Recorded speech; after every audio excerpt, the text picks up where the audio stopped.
environmental aspect, environmentally extracting critical minerals will take a toll on environmental resources and ramp up degradation. Economically speaking, Africa's primary focus as we speak today is on upstream mining, with minimal to non-existent processing and refinement, minimizing opportunity to maximize earnings and competitiveness. Geopolitically, while critical minerals are essential globally, their extraction is geographically concentrated and not uniformly distributed even across the entire African continent.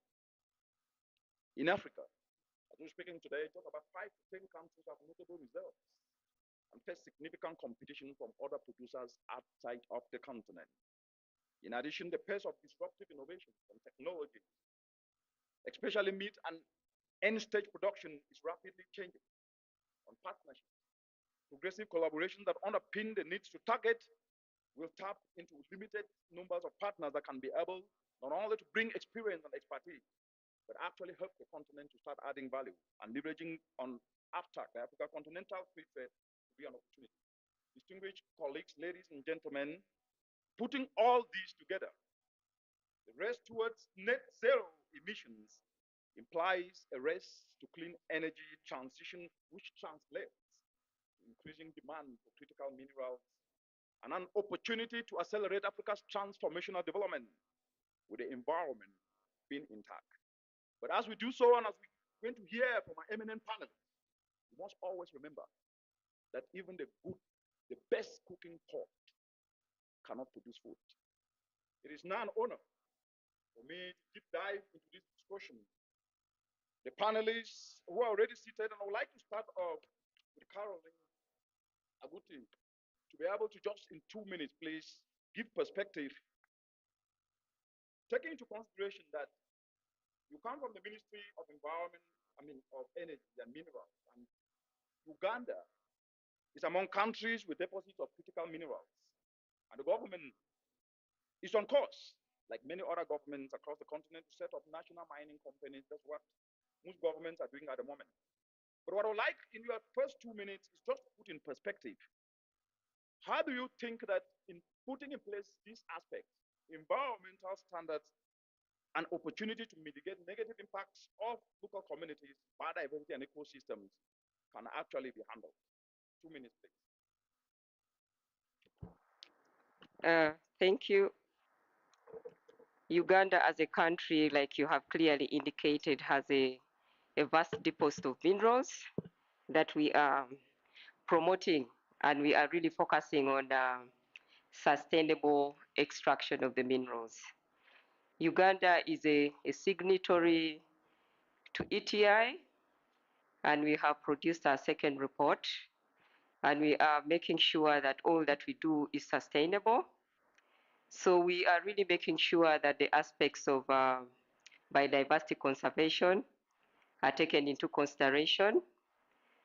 We ensure that all the contractors have biodiversity management plans, but also critically in terms of consideration for gender. It is very critical that we have focused on the aspects of gender, but also in terms of alternatives to the use of mercury. The country is actually focusing on ensuring that we introduce alternatives to the use of mercury, and the aspects of waste management, more critically in relation to management of wastewater. So we are trying to ensure that we do plans for the mining sector such that each of the mines do an environment and social impact assessment and come up with a mine plan, and each of the areas where they actually do the mining is managed in a very sustainable manner. So the country actually has very critical minerals which can be used for the manufacture of electric cars, wind turbines, solar and batteries. But certainly the aspects of the sustainable extraction are very important for us right now. And we are focusing on ensuring that we eliminate the use of child labor in the extractive industry. And we are working with the various stakeholders to actually ensure that everybody is brought on board and we monitor the activities of the different companies, but also we are focusing on the aspects of the local content. So we have a local content policy that actually guides the implementation of the activities. And we have also introduced the aspects of the environment bonds. So we expect that all the companies that actually go into the extraction uh, sign up the environment bonds, which we can then be able to use for the cleanup of the activities, just in case they breach. Yes, Thank you. let me just drop in there. You mentioned the aspect of child labor, which I think all the panelists are definitely going to mention this. And from statistics that we are seeing, some countries actually have up to about 40,000 children who are as young as 6 years who have been in this mining. You have indicated that that aspect has been taken into consideration. So how as a country are you going to handle that very quickly as you have as opening? In terms of the child labor, we have an Employment Act as a country that we actually use. And then you also have an Occupational Health and Safety Act. And this clearly indicates that mining, given the nature of mining, you can only have people who are above 18 years. I know that there are provisions somewhere where they say people can be employed at 14 and 16 years, but specifically for us as a country, our focus is on 18 years because of the nature of the activities in the mining sector. So we work with the different stakeholders like the civil society to actually ensure that we enforce the aspects of not using child labor at the mining sites, but also we create awareness among the people who are actually doing the extractive uh, industry activities. And the fact that Uganda is a member of ETI, that is one of the parameters that we are used to, they used to. Excellent. Yes, thank Great. you. Thank you very much. You mentioned the aspect of civil societies and non-state actors. I want to Shabi as the lead in metals and mining and the climate champion team. Caroline has mentioned the aspect of civil society, but I would like to understand from you is that the new climate rules that are currently in place are going to need a lot of these critical minerals, nickel, cobalt, lithium. But what I'd like to hear from you, especially is because yes, government set the enabling environment, government put the policies in place that are bringing viral change. But without engaging state and non-state actors, we cannot be able to make progress. So what I'd like to hear from you, how do we ensure that we engage these state and non-state actors and at the same time build trust, ensure accountability, reliability, and of course, sustainability in such a way that the mining or the extraction of these mineral benefits everyone, not just a few. Absolutely, and thank you for the question, Richard, and thank you for having me here. As we've heard throughout this week, Africa holds 30% of the mineral reserves, majority of which are critical minerals, and we've already started hearing now around some of those examples, and so it's truly, the continent truly is a hub for these critical minerals, and we often hear the question of are these critical minerals a blessing or a curse, and how can these resource-rich nations reap the benefits? How can this truly drive sustainable development for the continent? So our role in the Climate Champions team is to enhance ambition and strengthen our engagement with non-state actors. And who do I mean by non-state actors? Civil society, private sector, mining companies, stakeholders across the value chain, purchasing organizations, uh, and others. And what we do is we work with these non-state actors and with the Marrakesh Partnership to deliver the goals of the Paris Agreement. And that encompasses looking at signals of change, whether it's policy, technology, demand, supply. And I think quite specifically in the case of metals and mining, it's interesting that we actually also have what we call the 2030 breakthroughs. Those are essentially representing tipping points for where are we really seeing, what is a demonstration of change that we're seeing in the sector. And for metals and mining, our breakthrough goals for 2030 are 60% reduction of operational emissions, increase in the production of critical minerals, and then finally, responsible mining practices. And these 2030 breakthroughs are derived from the climate action pathways that are indications of kind of roadmaps for us to achieve the Paris Agreement. And they were developed by the high-level climate champions, and our non-state actor partners as part of the Marrakesh Partnership. Yes, this is quite very, very good. Yes, 30% of all the critical minerals that are needed on each continent. But one aspect that I would like to get your perspective as I move to the next panelist is that um, critical minerals are becoming as if they are an imminent area, and at the same time, as we speak, the earnings from fossil fuels actually outweigh the contribution that has been made for these critical minerals. And actually, the figures are that rates from fossil fuel, oil and gas, estimated at 2 trillion in 2021, compared to critical minerals, copper, lithium, nickel. So, what I'd like to hear from you, what do you think needs to be done to enhance competitiveness of these critical minerals, leveraging the whole of society, including all of the non-state actors? Very quickly, in 1 minute. Sure, very briefly. I think what's really changing is stakeholder pressure. So you have stakeholder pressure from investors, from consumers, from customers, from regulation, and mining companies today, tier one mining CEO agendas already have sustainability on their agendas. This includes some examples that I mentioned around decarbonizing operations, adopting responsible mining standards. We are working with an organization called IRMA, Initiative for Responsible Mining Assurance, that does third-party audits to ensure that responsible mining is actually upheld at these sites. Yes, this is excellent. But is this driven by policy, or this is something that is happening without a regulatory environment for it? For example, if they have decarbonization plans, have these been already put? Is there a policy in place that is incentivizing that?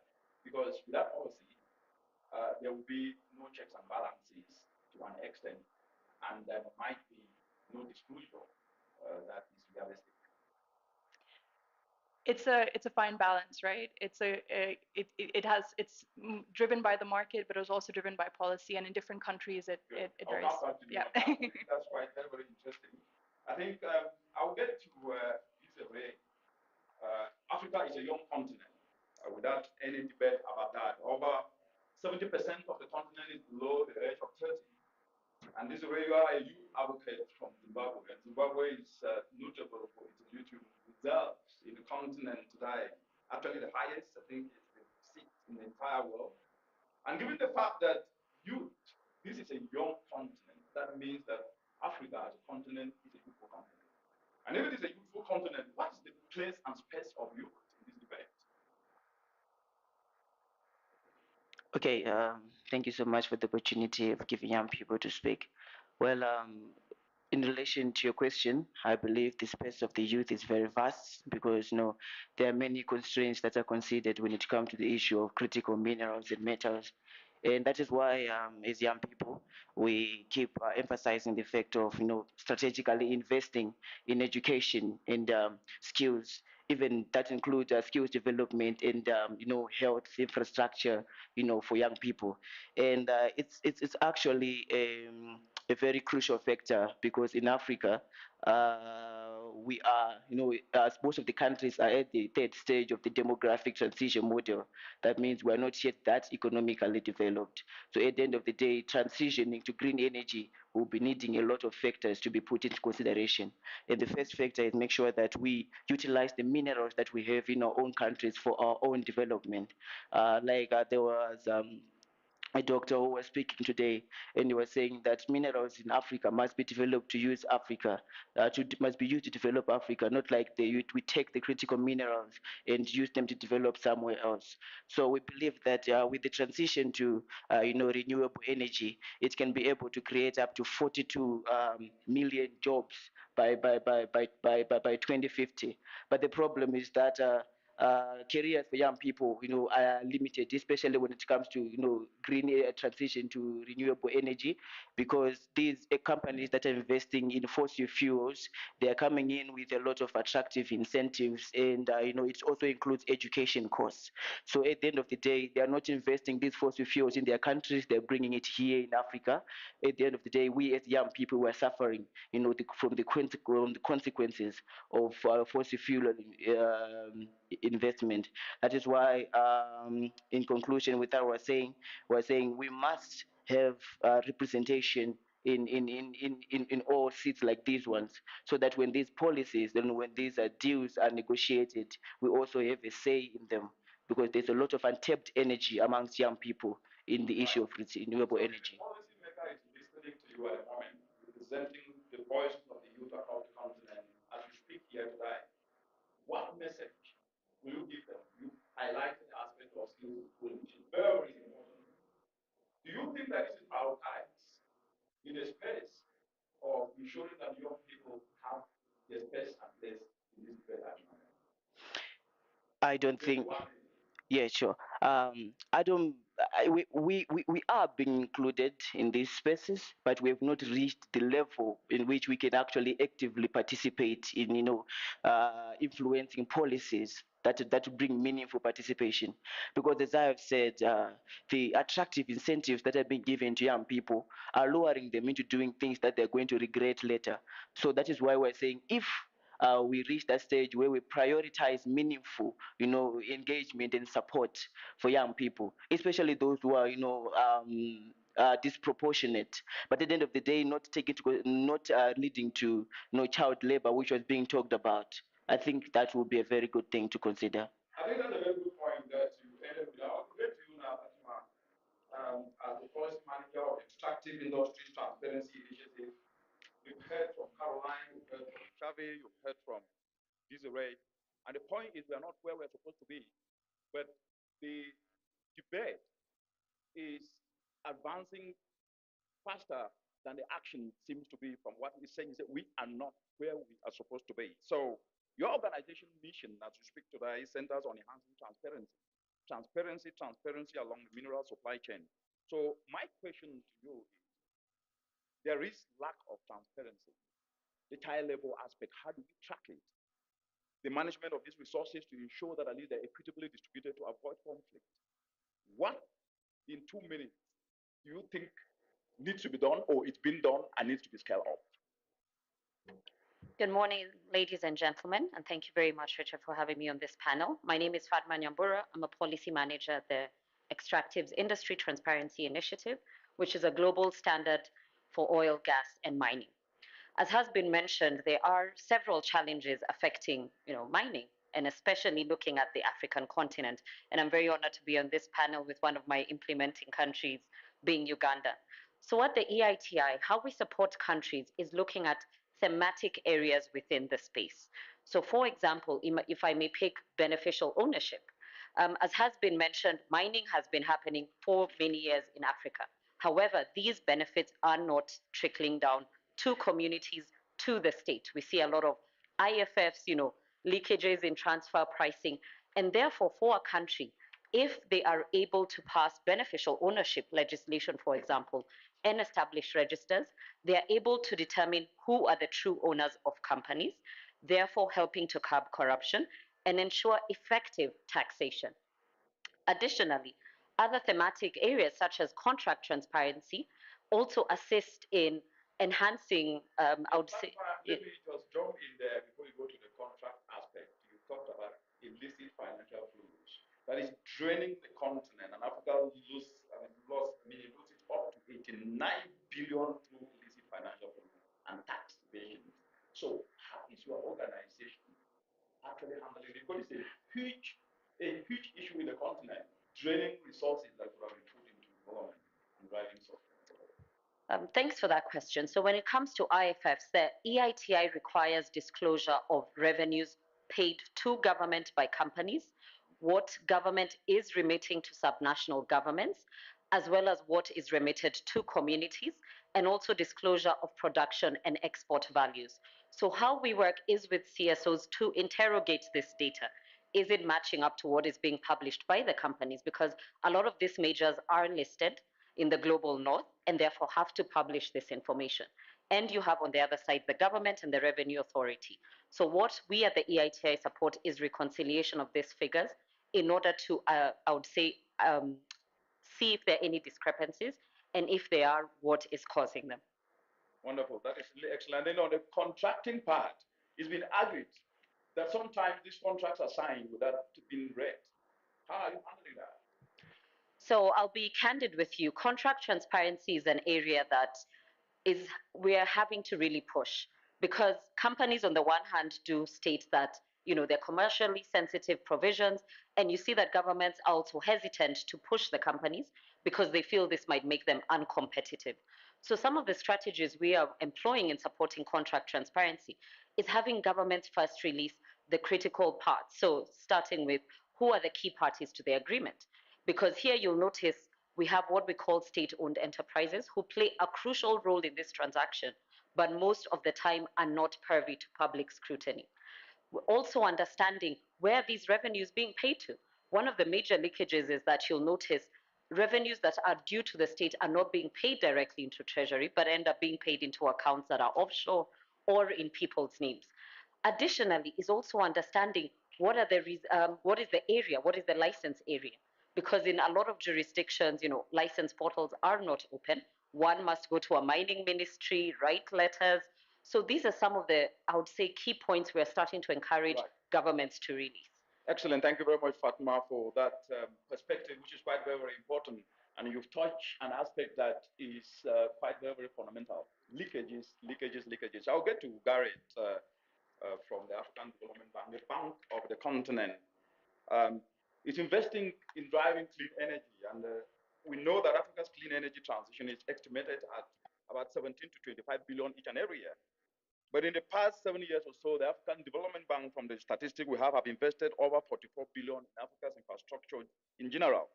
And the bank has also invested 20 billion in private equity fund, especially targeting renewable projects.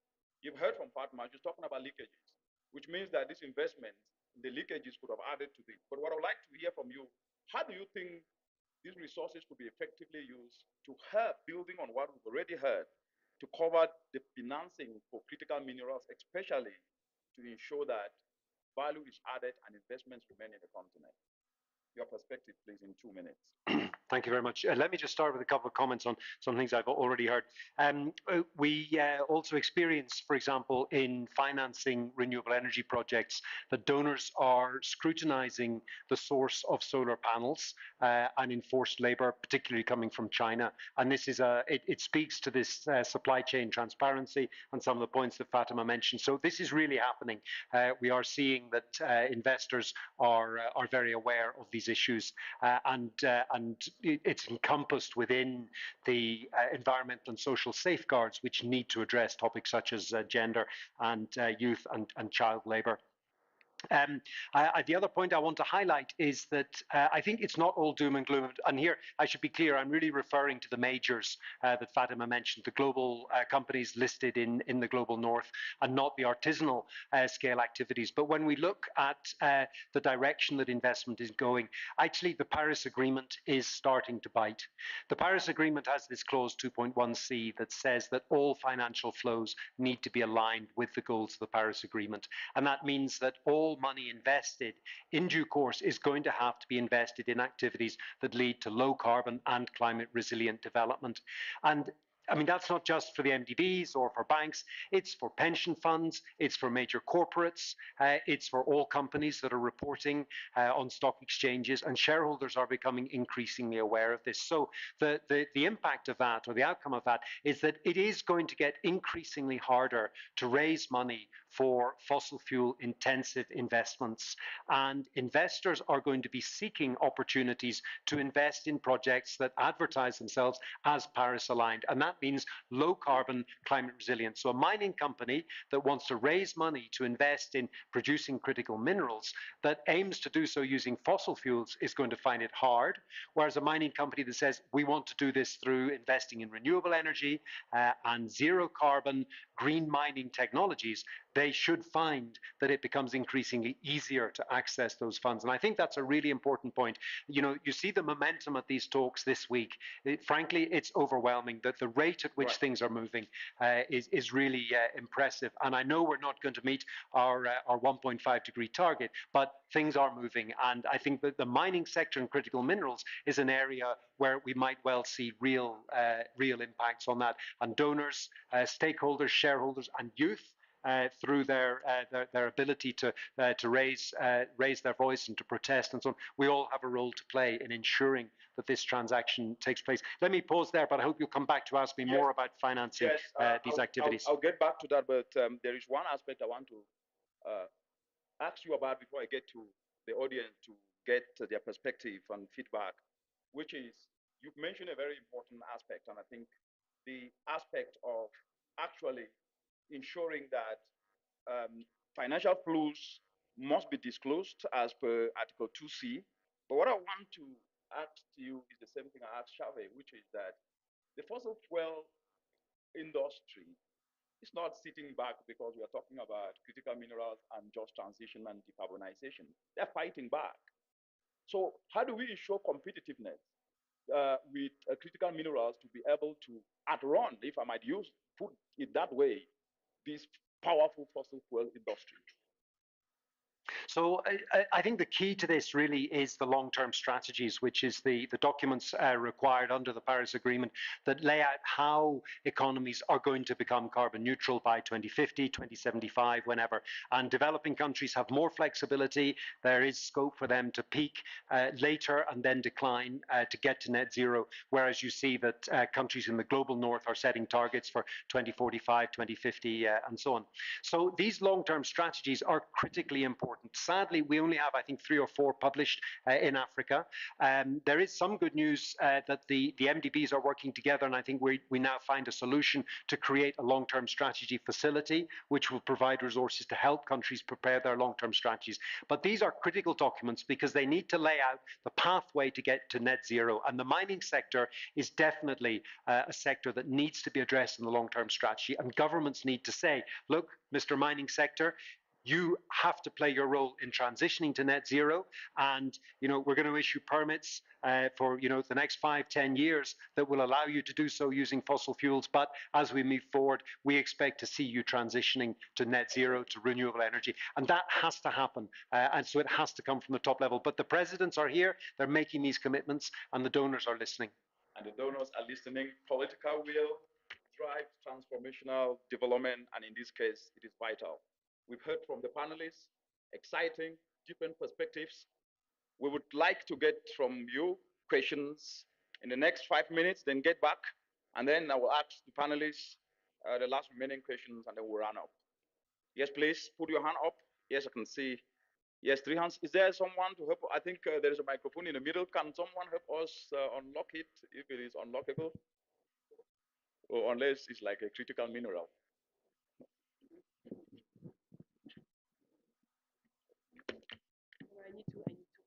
Good Yes, morning, please. and thanks to the panelists. My name is Johnson Kem. I work as a Senior Climate Security Advisor for UNMISS and UNDP in South Sudan. My question goes to all the panelists. Most of these critical minerals are in conflict areas, which again, they fuel conflict and could also be opportunity for peace building. What do you see about that? Thank you very much.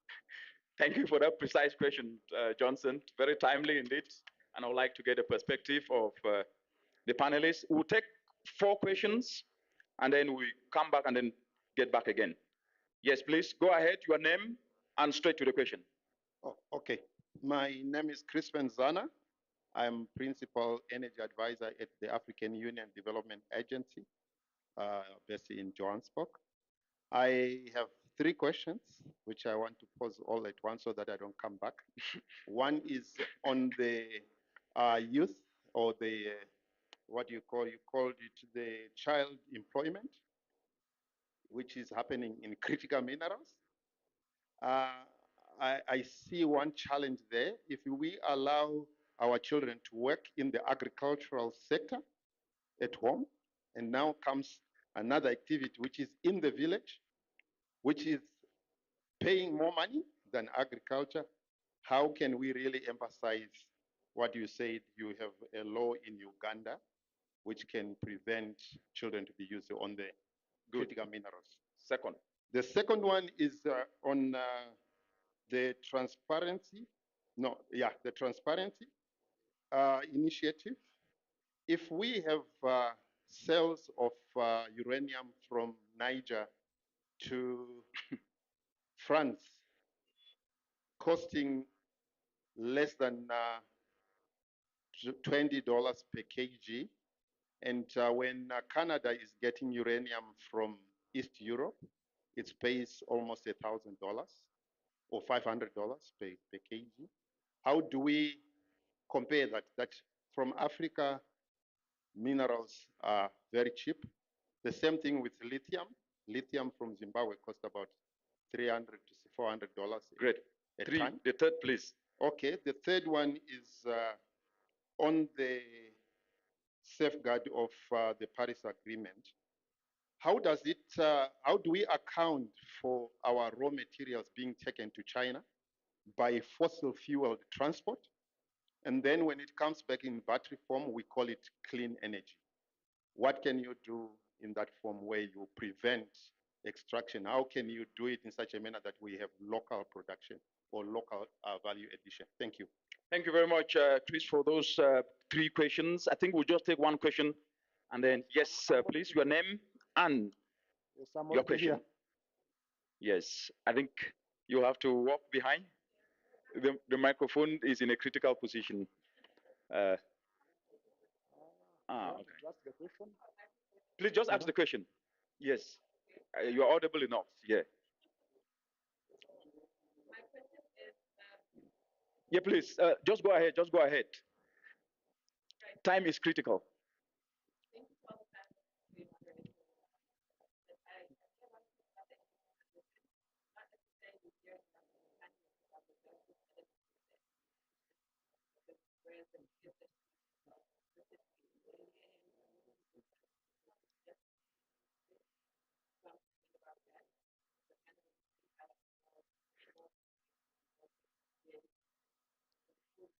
Good. Your name again? Mudiema.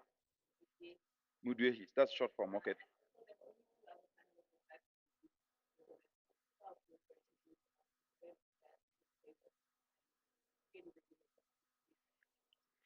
Yeah, thank you very much. I think from the questions that have come, it's all about justice. And I think the panelists, you've heard, you've listened. The panel. Hello? I've been here. Yes, please go ahead. Go ahead. Thank you. I'm Engineer Dennis Sariho from the East African Center for Renewable Energy and Energy Efficiency.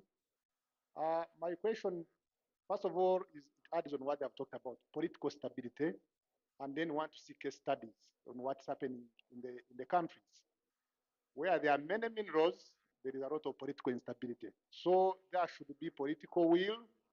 If we don't do that, then we are likely to continue seeing a lot of wars happening and the governments fighting with rebels and so on. Then the next is on the case studies. What's happening in Africa so far? Which countries have started now the process of mining and processing minerals to produce energy products like solar batteries and so on? And what is the roadmap? Is there a roadmap? Maybe Okay. by this period, what should happen? Yeah, So thank you very much. Thank you very much. Yet, before you go, please, your name again and where you work.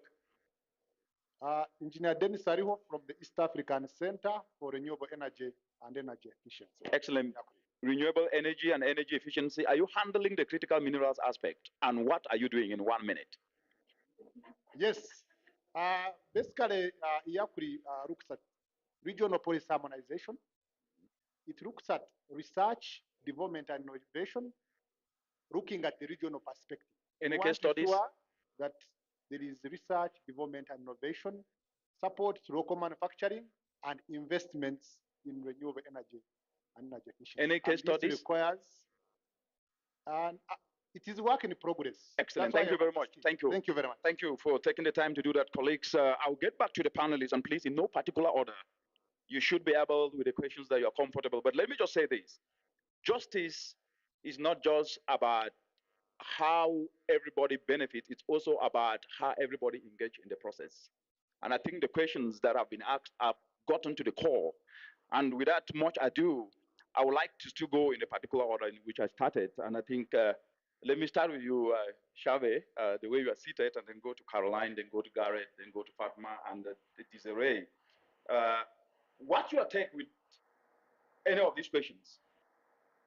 Thank you, and thanks to the audience for your active participation. It's very helpful to get your direct questions. 2 minutes, please. Yeah. I'll be really So let me first address the question around local manufacturing and how to bring in opportunities across the value chain rather than just focusing on the primary sector. I think if we look at examples globally, there's some really interesting examples of industry clusters. Or, for example, in Sweden, what they've done quite well is mining clusters. So this is an opportunity to bring together different organizations that represent different stages of the value chain to come together, co-invest in research and development, co-invest in infrastructure, and this could be an interesting way to bring this into countries in the continent. Just the second one on just transition, I think what we talked about policy, but what we didn't talk about is demand. And what we do within the Climate Champions team is we look out for demand signals and we convene the non-state actor communities to put forward demand signals. So there are organizations like the First Movers Coalition or IRMA that I mentioned has a group of purchasing members as well. So the goal of the market is really to ensure that there's a demand signal for responsibly produced minerals that are really truly part of that just energy transition, that bring together and engage with community members. Yes, Shave, Chris he brought up a very important point. Minerals are mined, exported, processed, imported, carbon footprint. Yeah. How do you do that? I mean, this is an issue. It's a big issue, right? Have you guys started handling this or tackling, or have you had a thought about it? 1 minute, then I go to Caroline. Sorry, I'm a little bit tough, but on this. No worries, of course. I mean, I think it's a big challenge for the continent. The fact that you have reserves, you ship them, you have to think about the shipping emissions coming back. As I mentioned at the start, we are engaging with mining companies on those breakthrough goals, which involve the scope 1 and 2 emissions. Excellent, thank you very much. And I like the aspect you've mentioned about engaging non-state actors to create demand signals. Very, very important. Then, Caroline, yes. Johnson said something that I think cannot be ignored about critical minerals can be a uniting force for peace, as well as a disintegrator, if I might put it that way. Your take? I think that is actually very critical because I like that. We don't seem to have transparency of the originality of where the minerals actually come from. And I think that's why it is very important that the countries need to sign up to ETI and actually practice.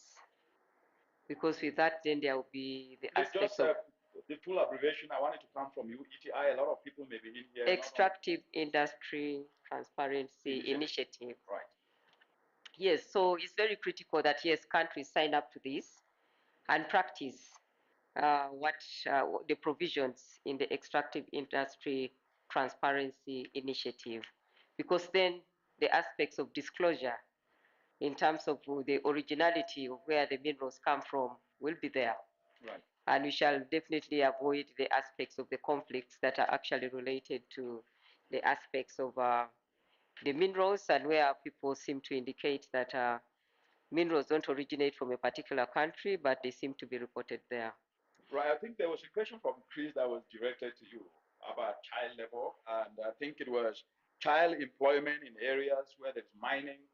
How are you handling that to take them off from being lured into these mining sectors because of lack of alternatives? Is there a kind of a diversification to other alternatives that the country in the policy that you mentioned that is being developed that is happening? I think that's what Chris was trying to insinuate. Is that correct? Yes, please. 1 minute. Yes, in terms of employment of the children, yes, there are alternatives to mining in our local content policy, where we actually train the youth to alternatives to mining, but we also provide opportunities for provision of capital, where the youth can be able to engage in other alternatives, but also in terms of energy itself, we find that we promote the productive uses of energy, and in that, the youth are actually able to start other initiatives because the energy is available. Yes, let me just ask this, not a question, just to get your note on it. Secularity is becoming not just a buzzword, but it is the way to go to reduce the footprint and at the same time create opportunities for youth.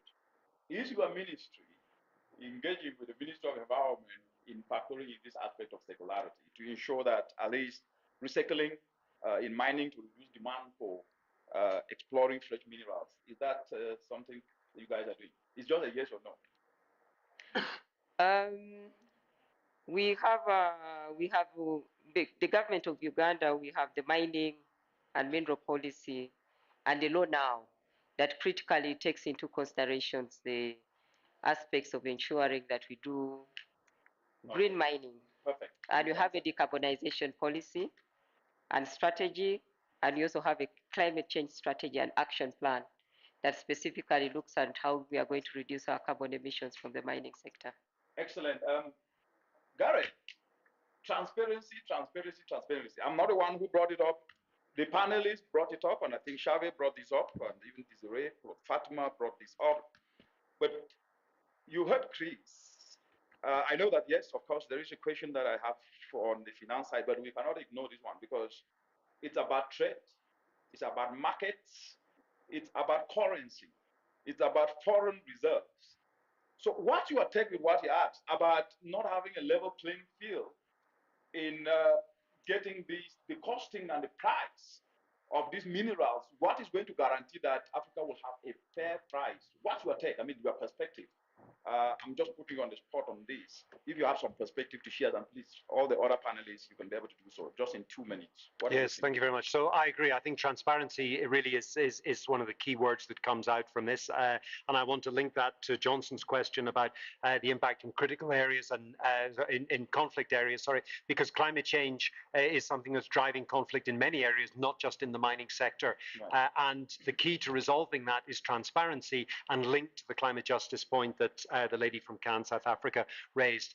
Without transparency, we cannot understand who are the beneficiaries and who is getting and benefiting from these activities and who is losing out, because that's really the key thing. And the traditional definition of just transition has very much focused in the labor markets, and it was about finding jobs for people who've lost their jobs because of the cleaning up of industry. But that doesn't apply in Africa because most people don't have jobs in the first place. So we have to extend that definition to look at see what sectors of society are losing out from these activities, who otherwise are unrecognized and silent and don't get picked up in that. So it's farmers, it's women, it's youth who maybe had undocumented rights or no rights at all to use these resources, but were doing so, and they lose out, and that leads to conflict.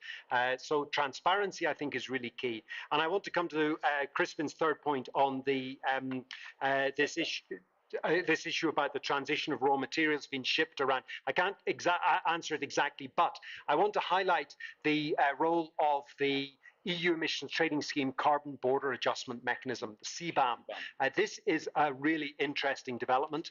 Some see it as a threat to African industry. I see it as an opportunity. Very briefly, it means that when you export goods into Europe, you will now have to purchase carbon allowances so that you can then sell them into the European markets. And those carbon allowances are costing in the region of 80 euros a ton.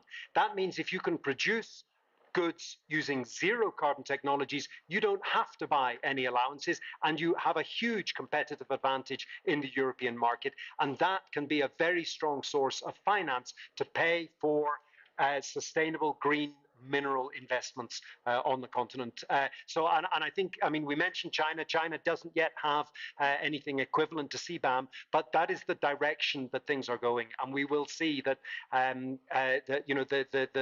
those that can invest in green zero carbon production will benefit from that in the future. Excellent. Thank you very much, Garrett, for that. Just a point, it's not a question. So do you think that barcoding to enhance traceability of where these minerals are coming from, that they're environmentally, they're produced in a way that's not working against the environment, they're produced not using child labor, etc. Is that something that the bank is working on to come up with that traceability? Oh, for sure. We cannot invest donors' money in activities that don't meet the safeguards, and that now also includes Paris alignment. Right. And I mentioned this thing about the sourcing of solar panels from China and enforced labor. So we are very aware of these issues, and our donors are completely on top of it. Excellent. Thank you very much. Yes, Fatima, your docket. It's about transparency. Over to you, please. Thank you very much for the question. So I'll first touch on this issue of costing and transparency. So one area we at the EITI work on is commodity trading transparency, which is what this touches on. Understanding what sales agreements are in place, what are the values in these sales agreements. And to be very honest with you, there is limited donor support and or interest in this area. Because, for example, we only work with the Swiss government on this, and I'd even like to encourage the AFDB, because these gaps are from the government. There's no understanding on how commodity trading is undertaken, and then that also trickles down to CSOs and to the communities. So the disenfranchisement is across the whole value chain. We need to start looking into that area more, because these companies have qualified traders. This is what they do all day, and therefore they know how to work the market. But when we look at these agreements, you see there's just one standardized price. Yet if you look at the sales, for example, at the London Metals Exchange, you see it fluctuates every day. So we need to be smart, employ business hats, to be very honest. That is the only way we as Africans are going to benefit from these critical minerals. On the question of justice and energy transition, you asked what are the various organizations doing. So we at the EITI, for example, have been working with communities, both affected by mining and those who will be affected in the decrease in fossil fuels, because we feel they're also being left out. When these companies leave, the service providers, making them understand, one, what is the energy transition? What are the potential impacts for them, both positive and negative?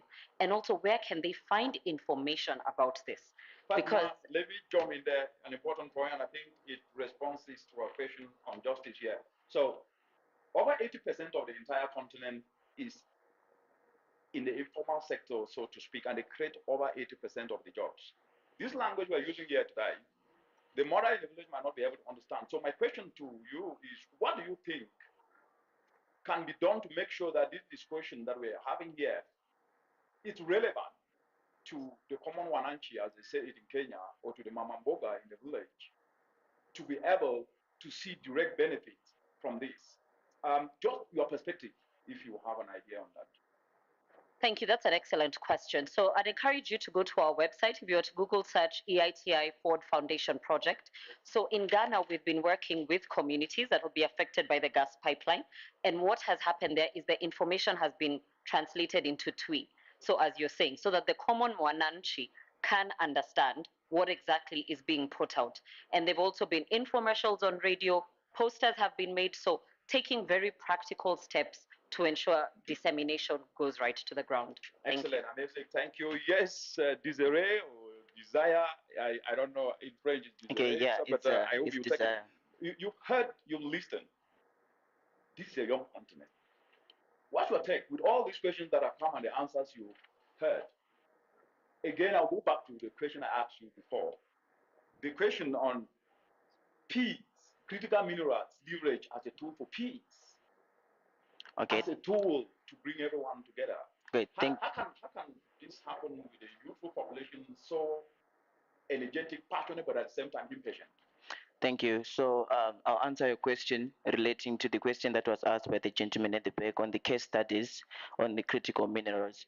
So I would say a lot of lithium has been discovered in Zimbabwe, and it has been making strides to mainstream young people within the mining sector, so as to promote sustainable mining through environmental safeguards and at the same time enabling economic growth. And I think the biggest case study as well is like this Africa Climate Summit, where different countries have gathered together so as to promote African continental devolution. Because at the end of the day, the critical minerals that we're finding in our own continent must be used to develop our own continent. And then to your question is critical minerals as a way of promoting peace amongst young people. I think it all comes with economic growth, because if economies are stable, then at the end of the day, it reduces unrest between amongst young people. And I also like to comment on issues to do with child labor. It is one of the most prominent problem in Zimbabwe, with the illegal mining sector constituting over 80% of the jobs. And Zimbabwe has been trying by all means to implement policies, for example, the Child Labor Act and the Constitution of Zimbabwe, Chapter 4, Part 3, Section 81, from 1 to 4. But at the end of the day, I think we can all agree that in the countries in Africa, it is still a big challenge in terms of implementing the policies policies that we're putting on paper. That is why we'll be relying on the long-term strategies that are being talked about if we can promote economic development and make sure that we safeguard children. Now we have to start doing run up because we have 5 minutes, but I'll start with you. It says that youth should be given a space, a place on the table. But sometimes you don't get given things, you have to take them. How are you going to take your place and space in this discussion of critical minerals and run with it?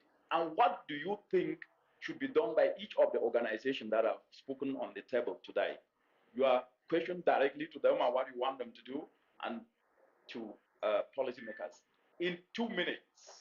Okay, thank you so much. You're actually correct that at the end of the day, we as young people, we are not like charity beggars where we want to be given like a seat without doing anything. So I believe as young people, we should have the will to propel development first so that we are credible to be given the seats at these high level tables. Because you find out that if in our respective countries we keep running to illegal mining sectors, then we are not credible enough to be given the space on these high level tables. We have to prove that we have that ability, to bring change to these discussions. At the end of the day, it's not only about the seat, it's about investment, it's about the untapped potential that is within the youth. So we have to start to tap the potential first within ourselves, and then we get these high level opportunities. And then from all these local partners who are here, I believe their commitments and priorities which you have set forth for your respectable institutions to propel, I think we should just walk the talk. Thank you. We should just walk the talk. An amazing way to run up on that. And then Fatima, how do we walk the talk when illicit financial flows are leaving the continent 89 billion US dollars every year? Thanks for that question. I would say we need to use the data that is provided to us for advocacy, because it's very easy for us to sit here and just say we need more information, but a lot of it is already out there. But what are we using it for? And this is both for government, for CSOs. Interrogate the data, ask questions, write op-eds, go on panels and talk about it, because it's only through advocacy that there will be change. And for the youth, I can say at least in EITI implementing countries, 27 of which are in Africa, we have multi-stakeholder groups that consist of government, companies, and CSOs, and participation is open. For me, those are channels where you can practically participate in the governance of the extractive industries of your countries. Thank you. Wonderful, wonderful, wonderful. Use data, use your spaces to voice solutions, not only complaints. That's what Fatima is saying. And make sure that you speak solutions, you contribute to the process. Yes, Garrett, the African Development Bank, that have been supporting development in the continent, is now caught in between what I call the deep blue sea and a hard rock, fossil fuels fighting back, and the road to critical minerals being charted forward by African head of state. How feasible do you think this can happen, and the role that the bank is playing? Are we doing enough? Thank you very much. So let me just start by saying I'm not a minerals expert, but I'm very encouraged from what I've heard on the table today. I think this panel discussion has been really interesting. On oil and gas, so to be very clear, the African Development Bank does not invest in any coal-fired power plants. We do very little gas now, but under the terms of the Paris Agreement, developing countries are entitled to increase their emissions before they decrease. So we may yet see some further gas-fired power generation projects coming. We can do what we can to ensure that they are ready to transition to green hydrogen and so on. It's a very tricky line to walk, and there will be heated debates in our board between our regional member and non-regional member countries if we take any sort of gas or fossil fuel projects to the board. We see increasing interest in industrial decarbonisation. The Climate Investment Funds, which is one of the major international climate funds, is about to open a window on industrial decarbonisation. Green shipping is one of the areas that we think we might look at under that to enable Africa to benefit from its proximity to Europe and North America and to reduce its emissions from those shipping lines. And we know that some of the major shipping lines, Maersk, for example, is already investing in dual fuel shipping containers, and we're looking at port infrastructure. I think that there's always more to do. We've heard a lot about reframing, reforming the financial infrastructure, accessing funds from the special drawing rights and so on. If those monies become available, then the African Development Bank and other MDBs and DFIs will be investing that money into Paris-aligned projects, because we are all committed to Paris alignment now, and that means that we will be looking only for low carbon and climate resilient opportunities. Do you think that the global stock take should include priorities tied to critical minerals? Just a yes or no? Yes. Excellent. Yes, Caroline, to you. You've heard, and the youth are on their toes, say we want to be part, and not just being part, but want to do things. From the government, what has been done to take the interest of the youth into consideration? And your last words in 2 minutes. I think here really we are focusing on the aspects of the stakeholder engagements and making sure that the youth are involved and making sure there is skilling of the youth to be able to participate in the mining sector, but also retooling. So, and also provision of finance. We have a bank, a Ugandan bank, that is really providing resources towards green financing, but also we are really focusing on the aspects of our energy transition, where we are looking at opportunities where the different segments of the society should be able to participate, but with a focus on the youthful population. Uganda really has a very young population. Right. So our focus is on ensuring that we retool them, we reskill them, but also be able to ensure that they have the financial resources that they should be able to Excellent. to invest in the mining sector and other alternatives. Thank you very much, Caroline, for that contribution. Shave, it is said that the hype, and I use the word hype intentionally, of critical minerals is going to be short-lived. Just like we heard Africa rising, and then when Africa was limping, we didn't hear about it anymore. Now we're hearing the critical minerals, and there are innovations that are happening. Today, cobalt may be very, very critical, and nickel and lithium for batteries, but there is research and innovation that is happening that lithium tomorrow might become displaced. Do you think the continent is ready? And through your work, are you guys taking into consideration these rapid changes, innovations that are disruptive and presenting risk? As you run up your 2 minutes, please touch that if you can. Thank you. You may call it a hype, but what we're seeing is a bit of a delay in attention to the importance of critical minerals, and we do see this as being something that is going to persist. But as you say, there are innovations that are coming through because there's consciousness that there is dependency on some of these minerals, and there's supply chain disruption that we're seeing with global macroeconomic trends in the past year and beyond. But what we're doing within the Climate Champions team is to really provide a platform for non-state actors to demonstrate best practice in the sector. Whether that's best practice on nature-based solutions, whether that's best practice on circular economy and recycling to manage the accessibility of these minerals. And we're really looking to ensure that we bring adaptation and mitigation solutions together as we work towards the goals of the Paris Agreement. Do you think, I didn't touch this, but this will go to you. I didn't hear the mention of the word Africa Continental Free Trade Area. And given the fact that these minerals are unevenly distributed, and other countries within the continent need to benefit, I didn't hear that. So what would you say should be done? How are you mobilizing non-stakeholders or non-state actors to then be able to put pressure to ensure that at least Africa Continental Free Trade be leveraged to engage in this discussion? Not yet. Difficult question. I'd say that our goal is to really bring forward the good work that's happening in the sector. So if it's organizations that are working on this, we would provide a platform for them to address this and provide an opportunity for collaboration. Yes, and Gary, you are not off the wood yet. In less than a minute, Africa Continental Free Trade. Do you think it was a mistake that didn't come up? I'm going to skip that one. I'm not an expert on the free trade Africa. Actually, sometimes it's non-experts that give the best answers. Thank you very much, colleague. Give a round of applause for this amazing discussion today.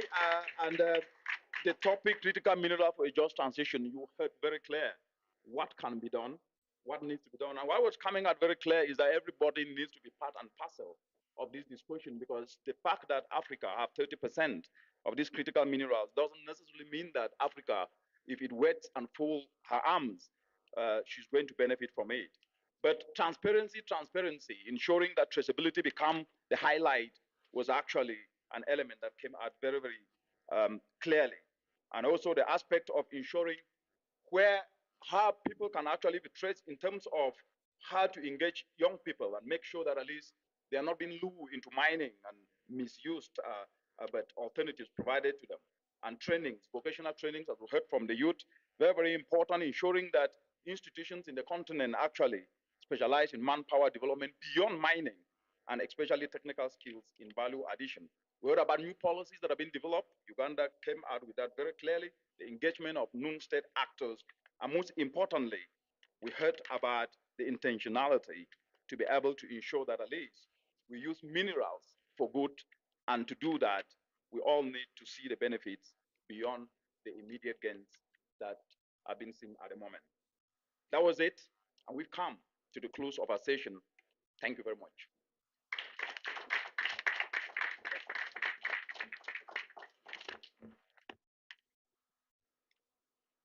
Maybe we'll take a group photo. Group photo. Excellent work. Thank you very much for the tough questions. Thank you very much. Excellent. You guys did an amazing work. Gary? Fatima? Did you change that balance?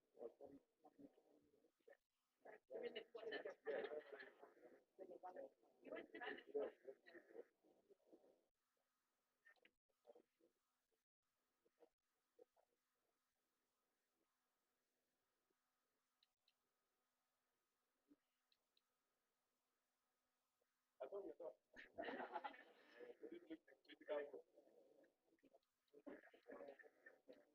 Excellent.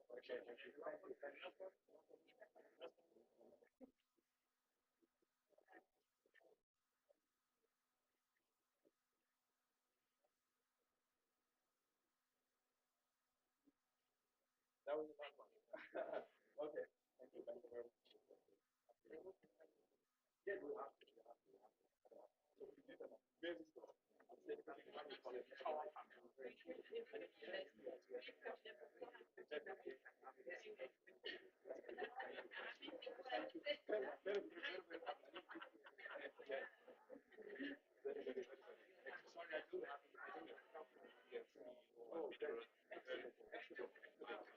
Amazing question. Amazing question.